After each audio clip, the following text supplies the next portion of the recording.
On this week's show, Annie Haight interviews Sam Cabot and Mr. Kossoff about Sustainuary, Louis Sarden brings us an update on Boys Varsity Basketball, and Gary Giberson teaches Toby Ilogu how to use the Wok Bar.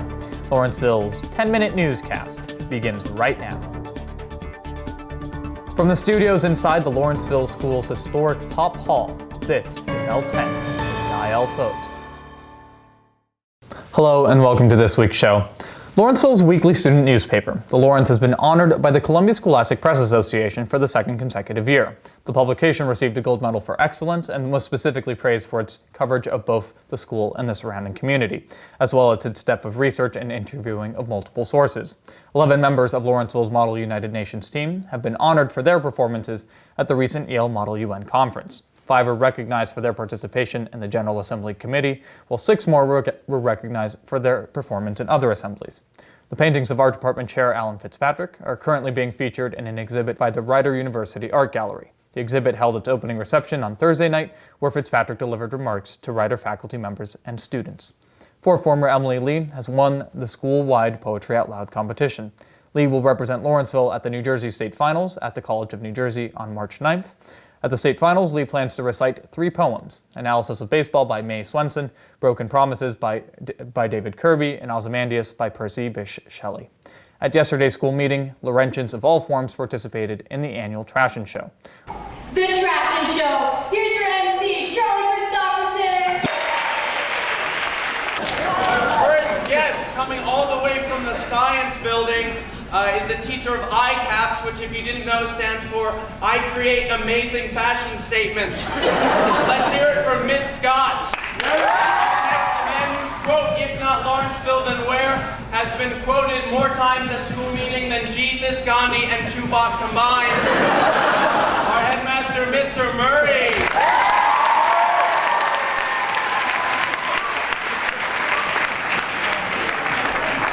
And on the 8th day, God created Derek Wilder, and it was fabulous. Top 5 are McLevin, Stanley, Steven, Kennedy, girls lower. Walk it off.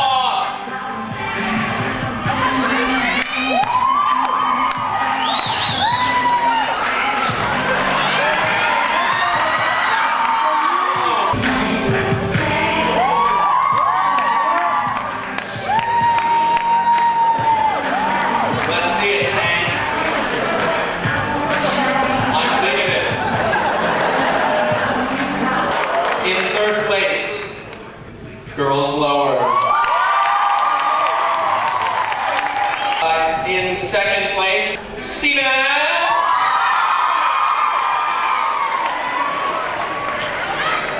in 1st place, we have a cardboard tank for you, the Kennedy House.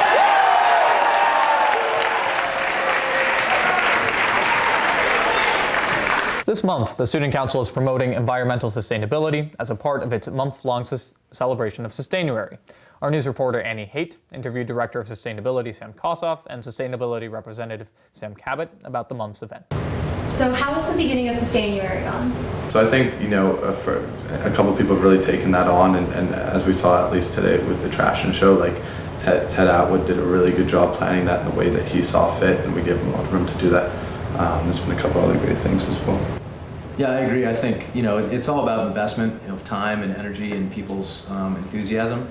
And I always, as I've communicated to Sam a bunch of times, it's kind of like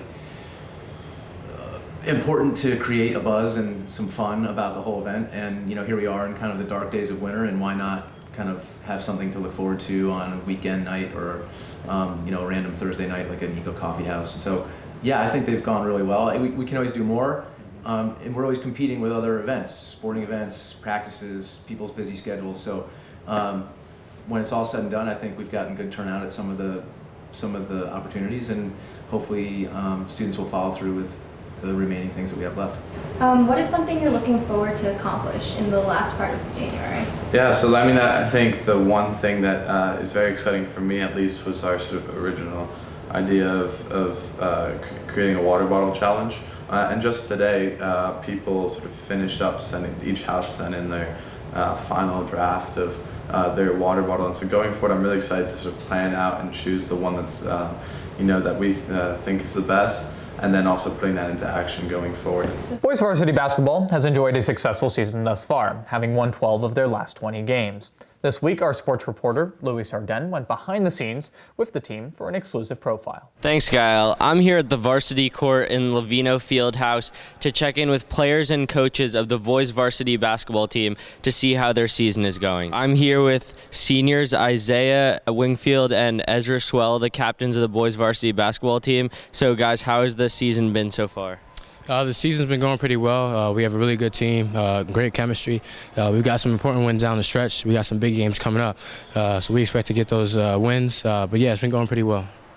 All right, and how are you guys looking to prepare for the MAPL tournament, which is coming up next week? So we still have a couple big games left. We have Mercersburg, which is a MAPL game, and we also have St. Benedict, so just getting ready, playing a couple big games. Should be good ones before then. So, Coach, how have you found success this season? At the moment, we're 12-7, and we've gotten terrific senior leadership. We have terrific captains on this year's team, and we have quite a few seniors as well. I think I've been most impressed by having a number of different people step up and play great games that led to wins. So stressing the team concept, we've had a lot of guys step up and play really well. So what have you guys also learned from past experiences as coaches, and how has that helped you to find success in these seasons? Well, this is my first year on board. I've been around the team since the season started. I mean, we've grown a lot throughout the season. We've learned from each game, especially the losses, to help us build on for the future. Our guys are a tight-knit group. I mean, we're coming together each and every day after practice and games. So we're learning from our mistakes, basically trying to improve on getting ready for Maples in the States. Thank you, Louis. An ever-popular staple of the Irwin Dining Center, the Wok Bar provides students with a creative dining option on a nightly basis. Last night, our senior features correspondent Toby Ilogu had a chance to improve his wok skills through a one-on-one tutorial with executive chef Gary Giberson. So today I'm using the vegetable oil. There is olive oil, and I will use the sesame oil. I preferred not to use sesame oil in the beginning. It can overpower your dish. The first ingredient I like to add, and always, is your raw ingredients, and starting with the garlic, add that first. That's the sound you want to hear. A little bit of sizzle. I prefer it to be a little spicy. This is when I add my crushed pepper. Adding the vegetables, starting with the raw ones first. I'm adding the onions, bok choy, mushrooms, snow peas, and broccoli. Tofu along with it, and then I'll let that toss for a little bit. You can see I have a nice color on the garlic, which is light brown. I'm getting some caramelization, which is the natural sugars in the vegetables, to brown and bring out their flavors. I'm going to add my chicken so I can heat it thoroughly. It is fully cooked already by our chefs in the back, but I want to heat it through. As you can start to see, the onions are becoming translucent. The snow pea and the broccoli color is coming up nice and bright, sign of it cooking. Now, pushing it to the side, I want to get a little color on my noodles. I add the noodles in. I also will do egg at this time. This is normally done with the rice, but I want to show you how to do it. You pull to the side. If you start tossing it now, it'll spread throughout your sauce and kind of ruin the texture and the color. Letting it brown up a little bit and pushing it from side to side, and then breaking it in portions.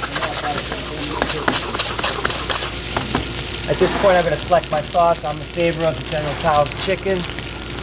Do not use a lot of it. I kind of like always add a bit at a time. I like a bit of sesame oil at this point, just for flavoring, a few drops. And a little extra soy is all you need. Starting to heat, you see the steam, that's the reduction. You see the color of the chicken. Noodles are picking up, flavors are blending, everything's tossed together.